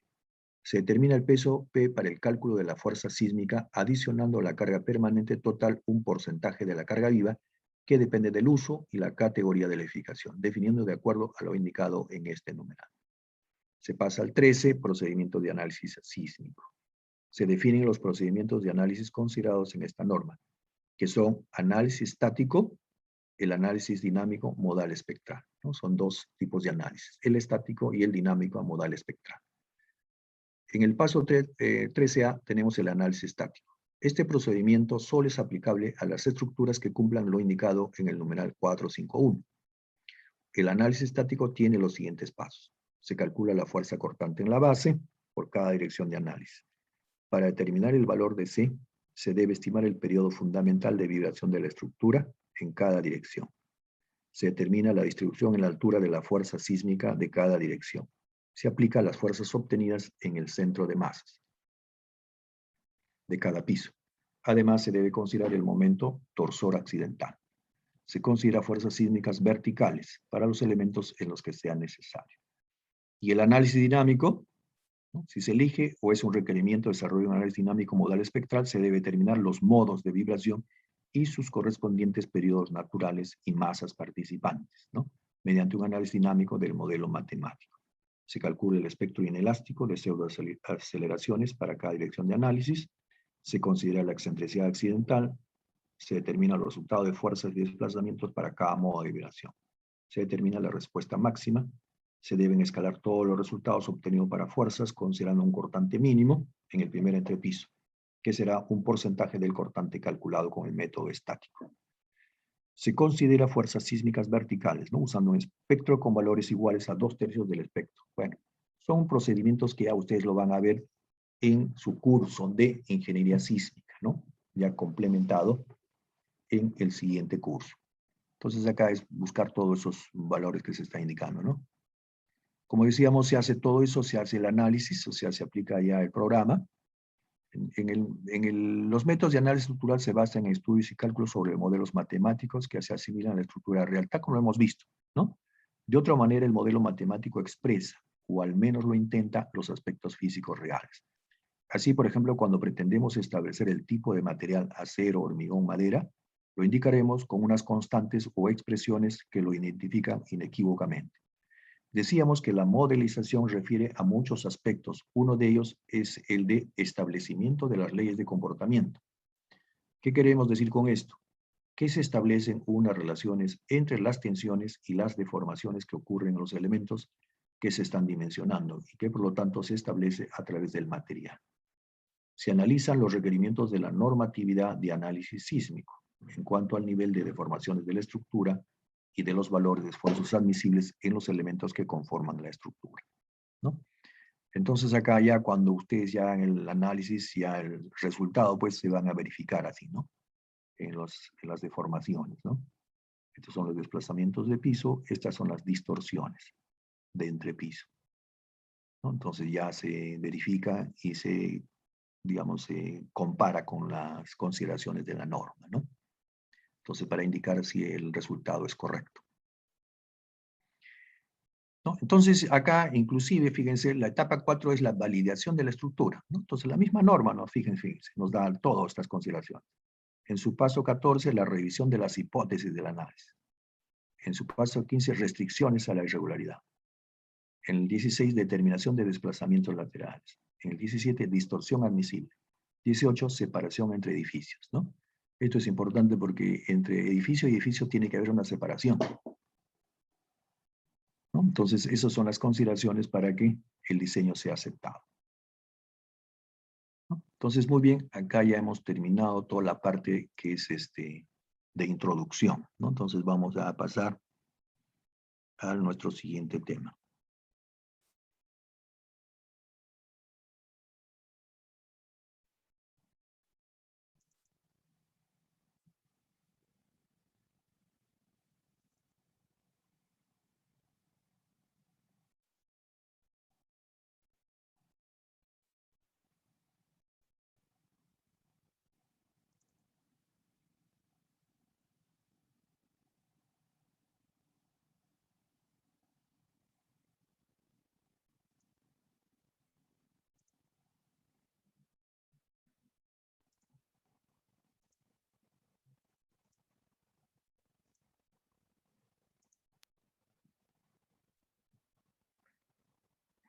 ¿Se está viendo? Sí, ingeniero, se ve. Perfecto. Muy bien, entonces vamos a empezar ya nuestro curso, ya como tal, ya con la introducción que se han hecho, ya ahorita ya empezamos el curso. Pues hablamos del concreto armado. Como ustedes saben, el concreto ya pues es una mezcla de arena, grava, roca triturada u otro agregado, unidos en una masa por medio de una pasta de cemento y agua. En ocasiones uno utiliza pues aditivos, ¿no? Plastificantes, agentes incorporadores de aire, microsílice o cenizas volantes, en este caso para aumentar la resistencia, ¿no? Se agregan para cambiar ciertas características del concreto, tales como la ductilidad, la durabilidad y el tiempo de fraguado. Igual que la mayoría de los materiales pétreos, el concreto tiene una alta resistencia a la compresión y una muy baja resistencia a la tensión. El concreto armado es una combinación de concreto y acero, en la que el refuerzo de acero proporciona la resistencia a tensión de que carece el concreto. El acero de refuerzo es también capaz de resistir fuerzas de compresión y se usa en columnas, así como en otros miembros estructurales. Entonces, estos son los elementos pues, que trabajamos, ¿no? Tenemos la viga, ¿no? La viga, la losa, las columnas, la cimentación, ¿no? Y adicional está pues la escalera, ¿no? Que está aparte. Acá, por ejemplo, se dice, si nosotros lo vemos, vamos viendo en el esquema, ya dependerá, ¿no? Acá lo observamos como una viga o como una viga L, ¿no? Entonces, una, digamos así, central tendrá un lado, otro lado, esto podrá ser como una viga T, ¿no? Son consideraciones que vamos a ir viendo. Entonces acá tendremos una viga doblemente reforzada, digamos, ¿no? Es otro punto que vamos a ver. En el caso de la losa, nosotros solamente nos toca losas armadas en un solo sentido, ¿no? ¿Cuáles son las ventajas del concreto armado? Los miembros de concreto armado se pueden construir en cualquier forma deseada mediante el uso de encofrados. Tiene gran resistencia al agua y al fuego. Es el mejor material estructural que existe para los casos en que está presente el agua, ¿no? Esto sabemos, ¿no? Como ya hemos dicho, que también el concreto, pues, a veces nosotros nos va a tocar, ¿no? Generalmente, como decíamos, un proyecto cercano al mar, digamos, ¿no? Obligadamente uno tiene que trabajar, pues, con la napa freática, ¿no? Y evidentemente, si tiene que, la zapata va a tener que estar bajo la napa, pues, ¿no? Entonces, tiene que tener las condiciones para que ese concreto sea el mejor, ¿no? Durante incendios de densidad media, los miembros con un recubrimiento adecuado de concreto sobre las barras de acero sufren solo daño superficial sin fallar. La norma también establece que si el uso que se le va a dar a esa edificación, ¿no? Es decir, digamos, si el uso, por ejemplo, industrial va a ser un edificio donde van a estar presentes, por decir, pinturas, otros elementos que en un incendio, pues, van a amplificar, digamos, el ambiente, digamos, el entorno se va a, digamos, se van a ampliar, se va a llegar a grados de mayores, ¿no? A grados centígrados mayores. Entonces, el recubrimiento se indica deberá ser 7 centímetros. Ya habíamos hablado de recubrimiento, ¿no? En vigas y columnas la normativa nos dice es de 4 centímetros. Entonces, cuando nosotros tenemos presente que el proyecto que tenemos va a ser para uso industrial, donde va a haber grandes posibilidades de propagación de incendio, el recubrimiento deberá de ser 7 centímetros. Es un material que no necesita mantenimiento, ¿no? En este caso, nosotros somos campeones en eso, pero sí es necesario hacerle su mantenimiento. Tiene una larga vida de servicio. Bajo condiciones apropiadas, las estructuras de concreto armado pueden usarse indefinidamente sin merma en sus capacidades de carga. Se requiere mano de obra de baja calificación para su montaje, en comparación con otros materiales como el acero estructural, ¿no? Por supuesto, no es necesario que sean unos especialistas, ¿no? Pero sí que conozcan, pues, ¿no? Nada más. ¿Cuáles son las desventajas? Tiene baja resistencia a la tensión, ¿no? Requiere la ayuda de barras de refuerzo para responder al desarrollo de tensiones en estructuras de concreto. Eso ya lo hemos indicado, ¿no? Requiere encofrados y apuntalamiento. Esta es la mayor desventaja del concreto, ya que incrementa el costo de las estructuras de concreto. El apuntalamiento y las obras falsas frecuentemente constituyen más de la mitad del costo total de la estructura. Entonces, fíjense este tema, ¿no? Dice, el apuntalamiento y las obras falsas frecuentemente constituyen más de la mitad del costo total de la estructura. ¿No? Como ustedes saben, la mayor, digamos, obra falsa, o en todo caso, digamos, apuntalamiento, ¿no? Nosotros lo trabajamos generalmente cuando construimos los techos, ¿cierto?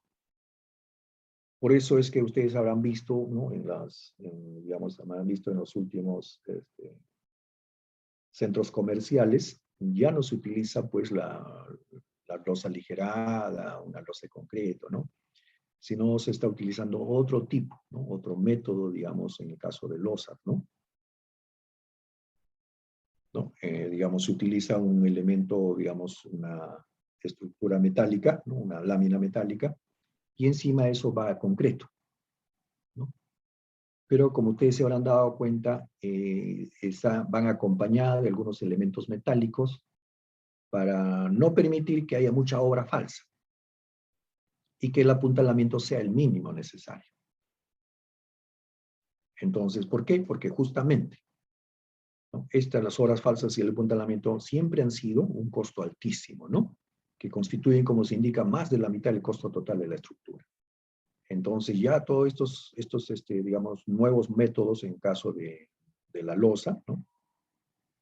Digamos, están tratando pues de que no haya estas obras, ¿no? Estas obras ni el apuntalamiento.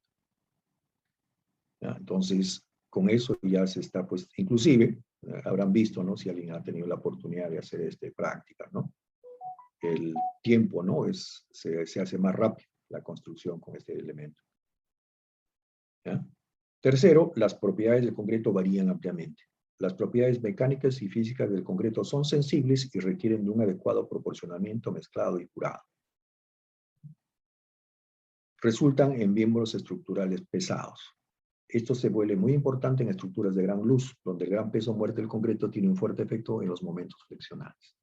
Definitivamente, ¿no? Si uno pues quiere utilizar un elemento, digamos, sólido, digamos, de concreto, por ejemplo, si uno quiere utilizar en un puente, ¿no? Si nosotros usáramos vigas de una gran luz, pues definitivamente las dimensiones serían muy grandes. Y colocarlas pues serían también muy, muy, muy difícil.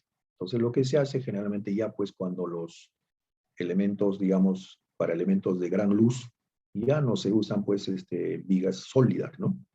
Ya, digamos, se trabaja con elementos pretensados, prefabricados, ¿no?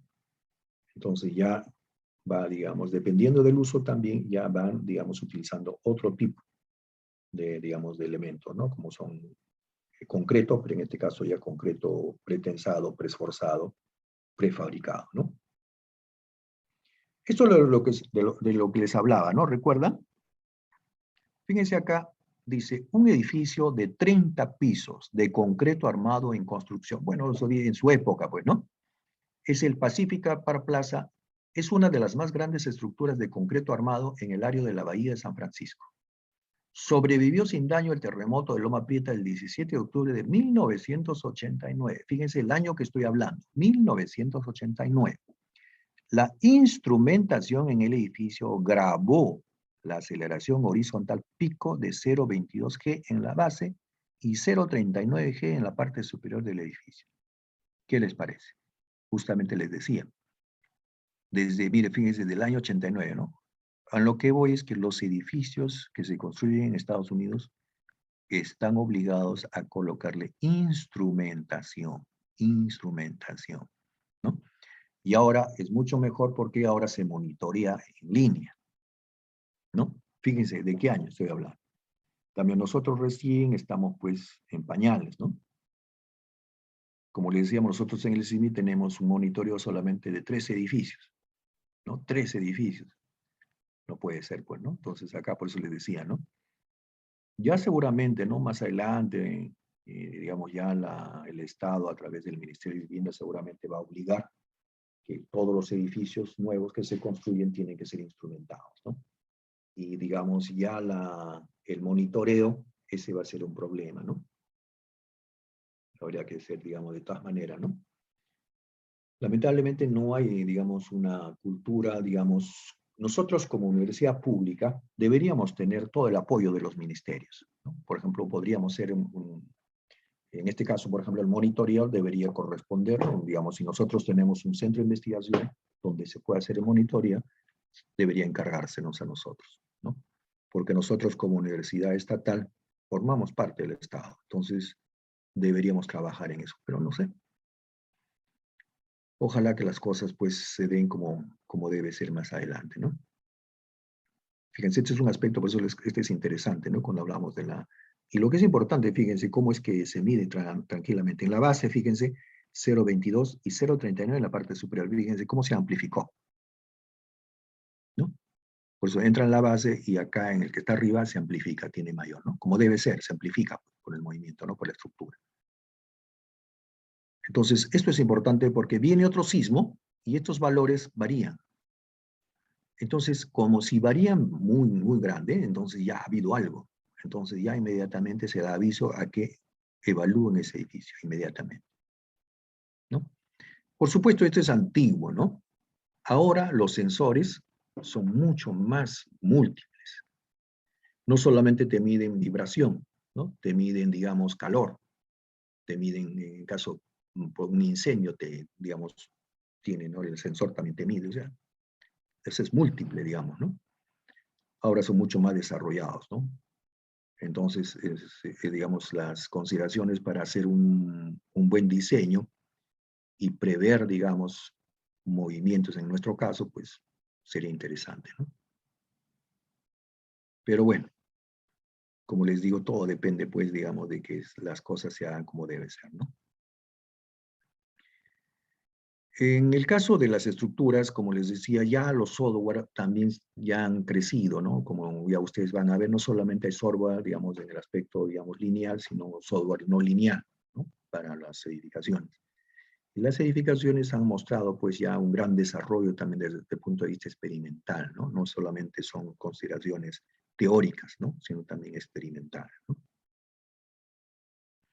El uso, acá se muestra el uso del concreto, ¿no? No solamente en edificaciones, sino en puentes, ¿no?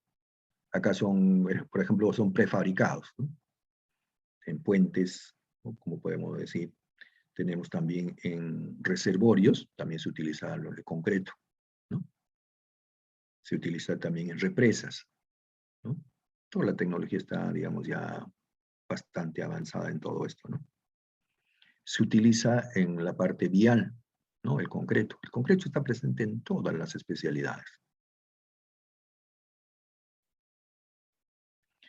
Entonces, hablamos ahora, eso es bueno, ahora hablar de la carga viva, ¿no? Entonces, nosotros generalmente ya hemos indicado que la carga muerta tiene que ver con el peso propio o el peso permanente, ¿no? Ahora, la carga viva tiene que ver, digamos, ¿no? Digamos, con el uso que se le va a dar, ¿no? La ocupación. Entonces, esa es la carga viva. Entonces, las cargas vivas, dice que, por ejemplo, acá habla del techo, ¿no? Dice, serán las siguientes. Para los techos con inclinaciones, ¿no? Se debe considerar, pues, una carga viva de tal. Malecones En el caso, acá lo puse esto, en el caso de barandas y parapetos, ¿no? Por ejemplo, algunos de los diseños tienen que utilizar algunas consideraciones de carga viva. Por ejemplo, cuando hagamos escaleras, ¿no? Vamos a tener que utilizar esto que dice la norma, ¿no? La E020, ¿no?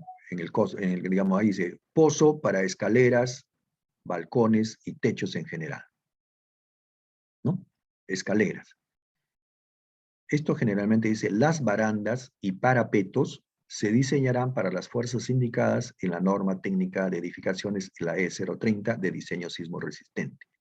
Las cargas de viento cuando sean aplicables y las que se indican a continuación. Las barandas y parapetos serán diseñadas para resistir la aplicación simultánea o no de las fuerzas indicadas en la tabla 2, ambas aplicadas en su parte superior, tomándose la combinación más desfavorable. En ningún caso la fuerza horizontal y la fuerza vertical total serán menores que 100 kilogramos fuerza, ¿no? Entonces fíjense, ahí nos están dando, ¿no? En el caso de escaleras, para las barandas y parapetos, nosotros vamos a necesitar una carga. Si hablamos en kilogramos fuerza por metro, de 60 kilogramos fuerza por metro, una carga horizontal, y una carga vertical también de 60 kilogramos fuerza por metro, ¿no? Entonces, esas van a ser adicionales cuando hagamos barandas, escaleras, y veamos, pues, la presencia de barandas y parapetos, ¿no? Eso lo vamos a hacer cuando hagamos escaleras, de la parte final, ¿no? De un tipo de escaleras. Entonces, las llamadas escaleras en voladizo, vamos a utilizar esto que dice la norma. Estos son algunas de las cosas que están dadas en la norma la norma E020 de cargas, ¿no? Acá dice, ocupación o uso, cargas repartidas, están dadas en kilopascal o en kilogramos fuerza por metro cuadrado, ¿no? Cargas vivas que están en la norma, ¿no? Eso lo tienen, como les digo, ustedes lo tienen que bajar, ¿no? Y eso lo van a tener que utilizar, ¿no? Ya cuando les toque diseñar. Cuando la ocupación en almacenaje, para los baños, bibliotecas, centros de educación, garajes, hospitales, hoteles, industria, lugares de asamblea, oficina, ¿no? Por ejemplo, hablando de oficina, ¿no? Recuerden que acá yo les comentaba, ¿no? Acá se trabaja, pues, ¿no? Si tenemos salas de computación, 250, ¿ves? 250 kilos fuerza por metro cuadrado, ¿no? Pero si estamos hablando de salas de archivo, fíjense, 500. O sea, eso nos está indicando que en un edificio, ¿no? Va a depender las áreas, el uso de las áreas, ¿no? Entonces, el área A en el primer piso, por ejemplo, en el primer piso tenemos área A, B, C y D. El área A podrá tener, digamos, oficinas 250, digamos, kilos por metro cuadrado. Pero el otro área, el AB, va a servir, por ejemplo, para salas de archivo, que ahora ya no se utiliza, ¿no? Por ejemplo, ya felizmente todo lo hacemos en la máquina, ya el peso ya no hay. Pero bueno, vamos a suponer que vamos a utilizar archivo. Fíjense ya, digamos, la carga es de 500 kilogramos fuerza por metro cuadrado, ¿no? Entonces, no es que todo en el piso, no es que todas las áreas tienen una sola carga, ¿no? Va a depender del uso.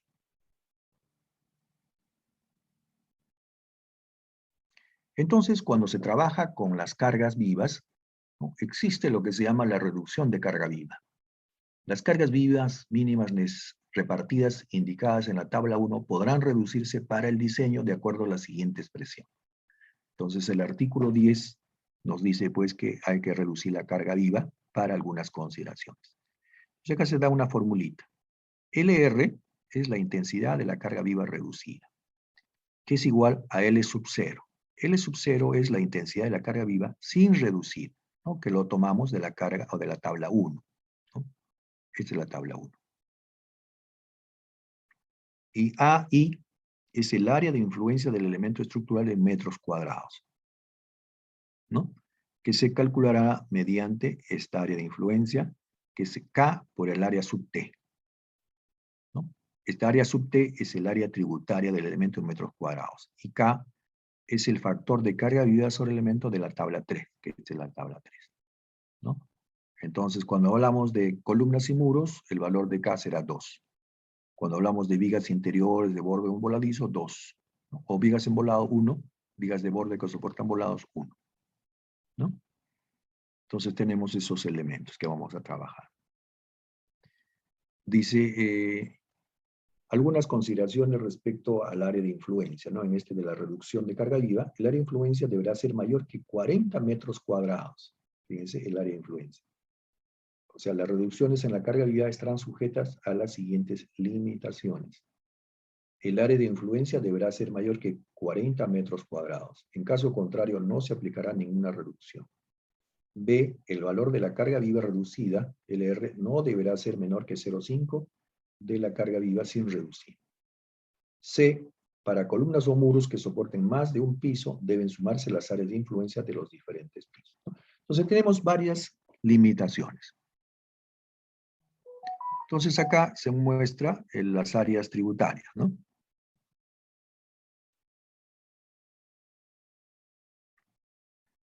Entonces nosotros, fíjense, vamos a trabajar así, ¿no?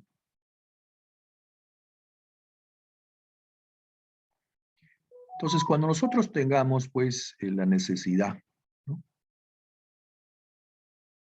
Digamos, de hacer nuestro diseño, voy a trabajar en el área, en la parte central, ¿ya?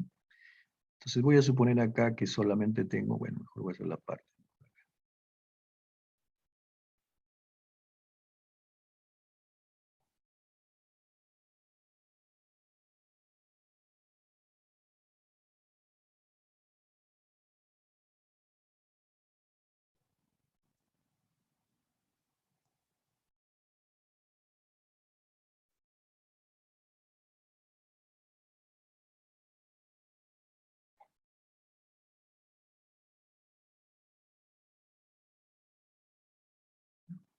Entonces acá tenemos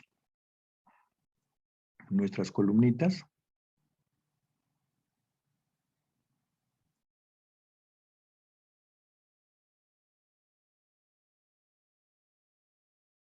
Mejor lo voy a completar, mejor para que sea la planta, digamos, de un...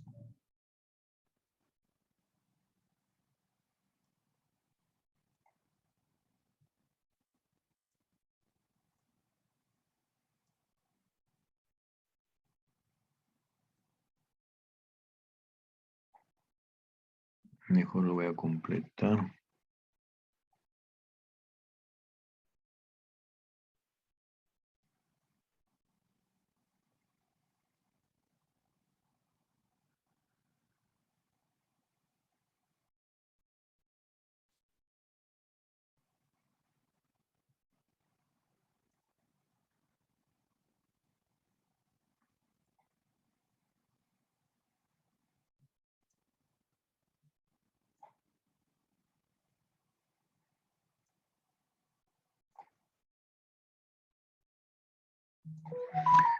Bien, vamos a suponer que esa es una plantita, ¿no?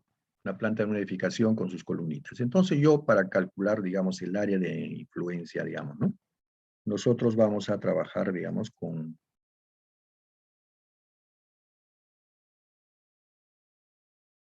Entonces yo quiero calcular, digamos, esta viga, ¿no? Entonces, ¿cuál es el área de influencia que yo tengo que trabajar? Entonces yo calculo la mitad acá, de esta longitud, ¿no? Distancia a ejes, la mitad, así. Y la mitad también acá, ¿no? Esta distancia, ¿no? No necesariamente son iguales estas dos, pues, ¿no? La mitad de esta distancia también y, digamos, acá la mitad. ¿No? Entonces, el área de influencia de esta viga, ¿no? Para la cual me toca diseñar, va a ser todo esto.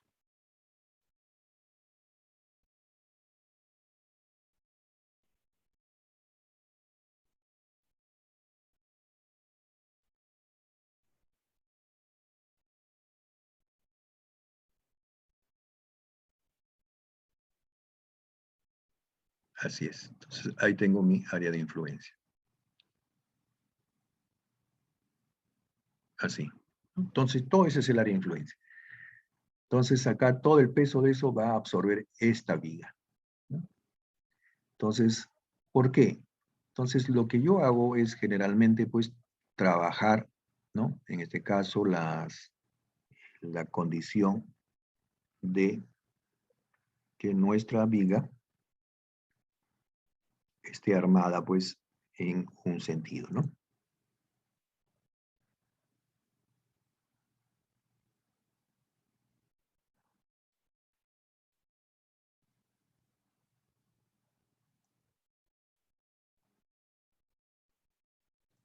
La forma gráfica, digamos, podríamos decir una nomenclatura, digamos, gráfica, nos indica que el sentido del refuerzo es así, ¿no? Entonces acá estamos indicando que estas distancias, ¿no? Estas distancias que hay acá,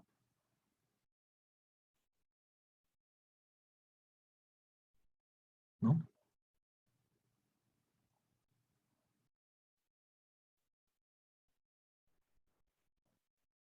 Son menores que estas distancias horizontales, ¿no?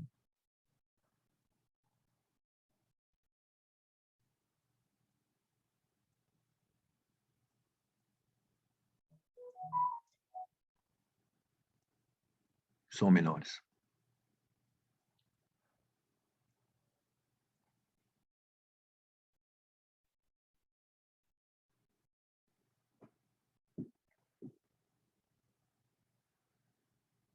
¿Ya? Entonces, mi varillas, mi acero de mi losa va a ser así, vertical. Entonces, al hacer vertical, ustedes se dan cuenta que se está apoyando sobre estos elementos, ¿no? Sobre estos pórticos horizontales. Entonces, estos pórticos horizontales se les denomina pórticos principales, ¿no? Son los que están absorbiendo todo el peso, ¿no? Porque el peso va asociado, pues, al refuerzo, ¿no? El refuerzo, digamos, va en sentido vertical. Por lo tanto, entonces, cuando es este tipo, ¿no? El refuerzo es solamente en un sentido, se distribuye esta área tributaria de esa manera. Pero cuando no es así, ¿no? O sea, cuando ya la losa es armada en dos sentidos, por ejemplo, ya no, y esto ya no es lo mismo, ¿no?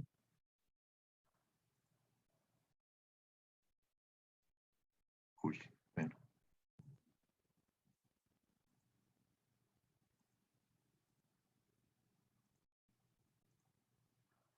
Bueno, entonces, cuando la losa es armada en dos sentidos, ya no es lo mismo, ¿no? Entonces, el área tributaria para calcular, digamos, una viga ya no es lo mismo.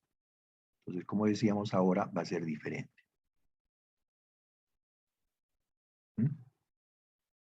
Entonces, por ejemplo, esta viga, ¿no? O sea, ya el área, digamos, ya es en dos sentidos, entonces acá diríamos, es así, ¿no? Ay, no quería este.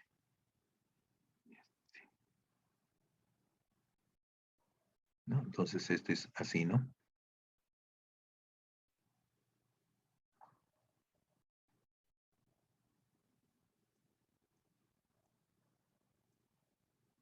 ¿No? Es en dos sentidos. ¿Ya? Entonces mejor vamos a borrar este nomás, uno solo.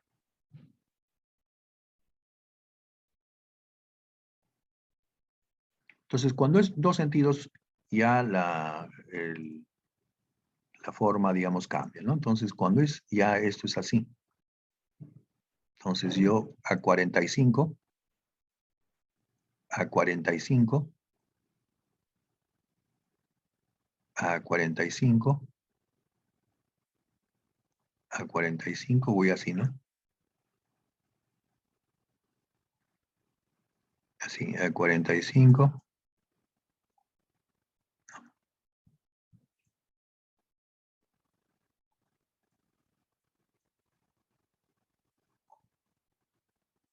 Así. Entonces, como ustedes se dan cuenta, ya mi viga ya tiene otra forma, digamos, de carga. ¿No? Esta viga, por ejemplo, si no, si todas son del mismo tamaño, ya solamente analizo esta y es la misma que esta y la misma que esta, ¿cierto? Entonces, ¿cuál va a ser su forma de carga para esa? Va a ser esta.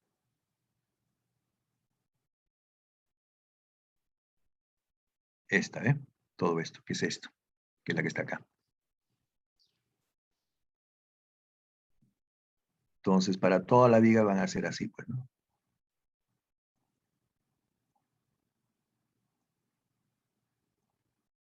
Así está. Para esta viga ahora, cuando es armada en dos sentidos, digamos, el área de influencia de la carga va a ser esa, ¿no? Entonces es diferente, ¿ya? Es el área tributaria, ¿no? Que vamos a tomar en consideración. Ingeniero, Dime. hay una consulta. ¿Y para las vigas verticales, sería el espacio que sobra o también se hace de la misma manera que enseñó? No, las vigas verticales tienen esta área, esta triangular. Ahí lo que sobra. Ahí, ok, ingeniero, Claro, gracias. claro. O sea, tú te das cuenta, gracias por más bien voy a continuar mejor, pensaba. Digamos, ¿no? Y ya, esta viga ya la hemos visto, va a tener toda estas tres tiene toda la carga. Ahora, digamos, esta viga vertical tiene esa triangular y esa de acá, ¿no?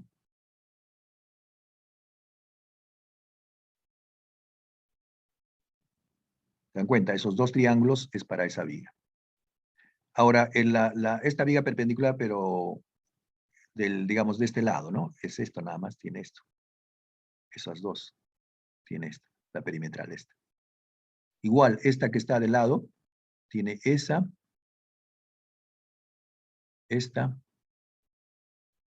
y esta, pues, ¿no?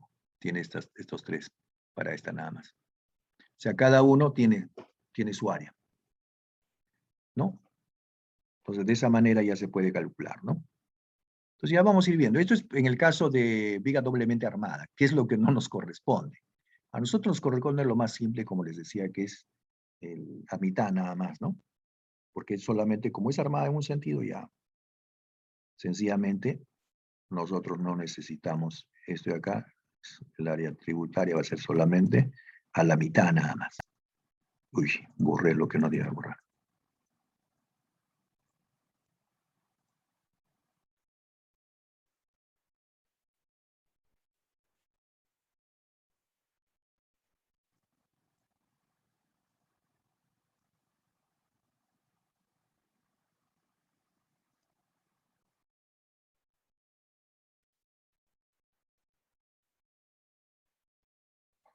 ¿No? Entonces ya les he comentado, como tenemos ahí, entonces ya nuestra área tributaria solamente, no, es esta, todo es así.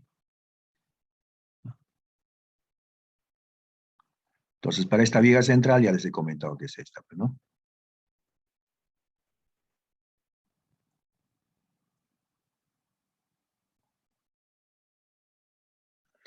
Para la viga de arriba, solamente este pedazo, toda esta zona.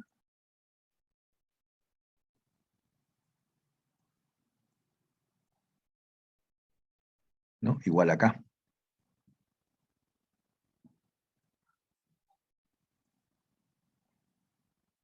¿Se dan cuenta? Ahora, para las vigas verticales, como ustedes se dan cuenta, las vigas verticales van en la dirección del acero de refuerzo, ¿no? Entonces son pórticos secundarios, ¿no? Pórticos secundarios. Entonces ya para el diseño de esto se toma solamente una franja de 1 metro o de 2 metros, ¿no? Ya dependerá, ¿no? De 1 metro o 2 metros, dependerá de esta longitud. Se toma, ¿no? Se asume 1 metro o 2 metros de carga y se diseña de esa manera. Nada más. ¿Ya?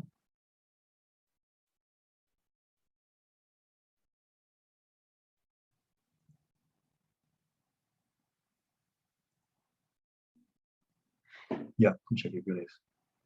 Me ganó creo la hora, ¿no? Uy, me ganó la hora.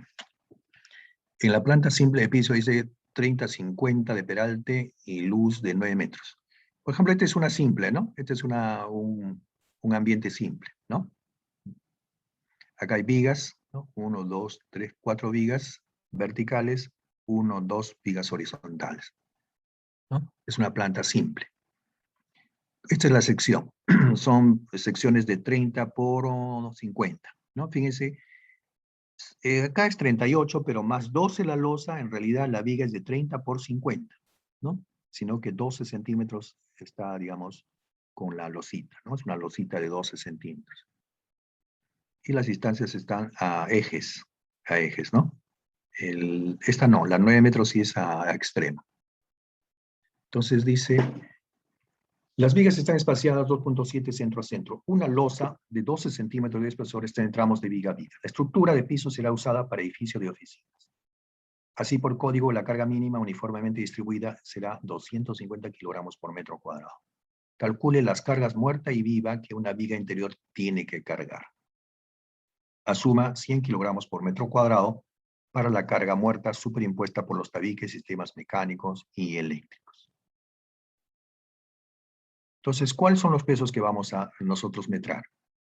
La losa es de 12 centímetros, por lo tanto, 0,12 por el peso específico, por 2.400, 288 kilogramos por metro cuadrado. Como dato, tenemos cargas muertas superimpuestas 100 kilos por metro cuadrado, ¿cierto? Entonces, total carga muerta de la losa sería la suma de estos dos, 388, ¿no? Ahora, ¿cuál es la carga muerta sobre la viga? ¿No? Lo tenemos que multiplicar por 2.7, ¿no? ¿Por qué lo tenemos que multiplicar por 2.7?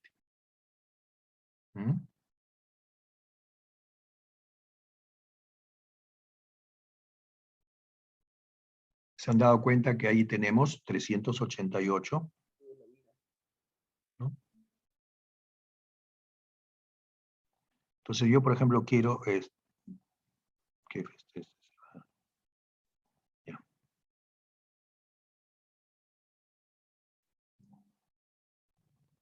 Esa es la viga, ¿no? Esa viga, digamos, quiero analizarla.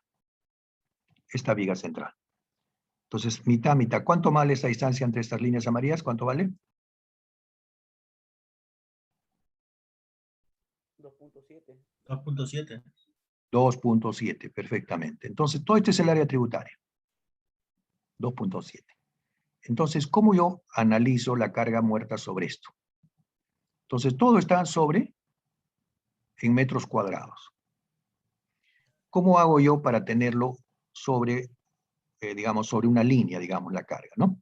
Ingeniero, usted tiene que restar el ancho de la viga también. Lo multiplico por el ancho. Lo multiplico por el ancho para tenerlo solamente en unidades, fuerza por unidad de longitud, ¿no? Nada más, que es lo que se hace. Ahí está. 2.7 por 388, que estaba en kilogramos por metro cuadrado, y ya no tenemos en kilogramos por metro, que es nosotros la que conocemos, ¿no? O sea, nosotros trabajamos ahí, pues. El modelito ahí sería justamente este. De una viga simplemente apoyada. Bueno, he debido hacer el otro, bueno. Con su carga distribuida.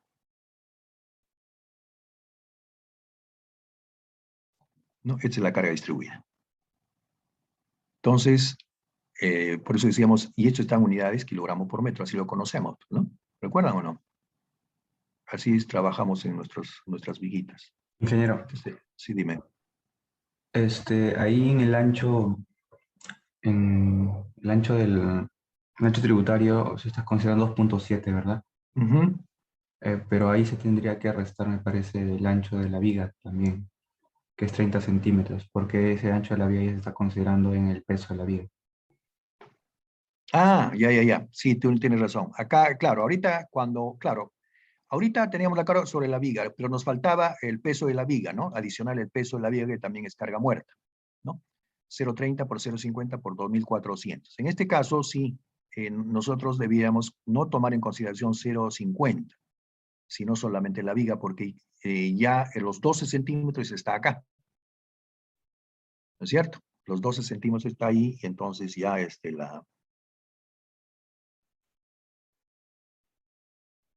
¿no? Acá está. Entonces solamente el peso de la viga sería 30 por 38. ¿Se dan cuenta? 30 por 38. Porque el peso de la losa ya está involucrado, este pedacito que involucra la viga. Entonces acá el peso que estamos adicionándolo, peso de la viga sería 0.30 por 0.38 por 2.400. Acá se ha puesto 0.50, que en cierto modo está equivocado, ¿no? Tiene razón su compañero. Pero bueno, solamente habría que trabajar con 0.38. Por lo tanto, ya la suma de esto sí ya sería el total de carga muerta, ¿no? Y la carga viva, que es la de norma, 250 kilogramos por metro cuadrado. Entonces, ¿cuál es la carga viva? Igual, ¿no? Este es kilogramos por metro cuadrado. y eso está en ese ancho de 2.7. Entonces, 2.7 por 250 kilogramos por metro cuadrado, ya lo tenemos en kilogramos por metro. Entonces ya tenemos carga muerta y carga viva. Entonces nosotros tenemos que calcular la carga última. Entonces sería 1.2 por carga muerta, más 1.6 por carga viva. Y ya está, ¿no? Bueno, ahí nos vamos a tener que quedar porque, pucha, que ya nos malogró la hora. Bueno, entonces, el día lunes hacemos nuestra primera práctica. ¿Están de acuerdo? ¿Ustedes creen que sea fácil? No.